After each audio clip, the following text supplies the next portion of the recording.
ধনীরে ধন দিলা, গরিবের তুইলা পিঠের ছাল রে দয়াল। এভাবে আর চলবে কত কাল রে দয়াল, এভাবে আর চলবে কত কাল।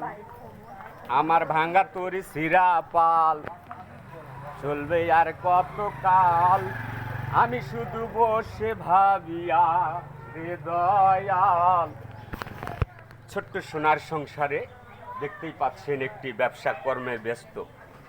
তো এ ধরনের ব্যবসা করে জীবনী চলা বড়ই কঠিন। কেননা যারা এই কর্মতে ব্যস্ত থাকে, যারা এই কর্ম করে, তারাই বুঝতে পারে ছোট্ট সোনার সংসারটা চালাইতে হয়। বাড়িতে ছোট্ট ছোট্ট সোনামণিরা, কচি কচি খোকারা, তাদের জন্য এই জীবনীটা করতে হয়। কেননা ব্যবসা 10 টাকার হলেও, 50,000 টাকার হলেও ব্যবসা, 10 টাকার হলেও ব্যবসা, ব্যবসা ব্যবসায়। এই ব্যবসায়িকের বাসা রংপুর 6 পীরগঞ্জ থানায়। ওনার নাম রওশন আলী ভাই। উনি বিশিষ্ট আমার এই পীরগঞ্জ থানার একজন ঝালমুড়ি ব্যবসায়িক, দেখতেই পাচ্ছেন।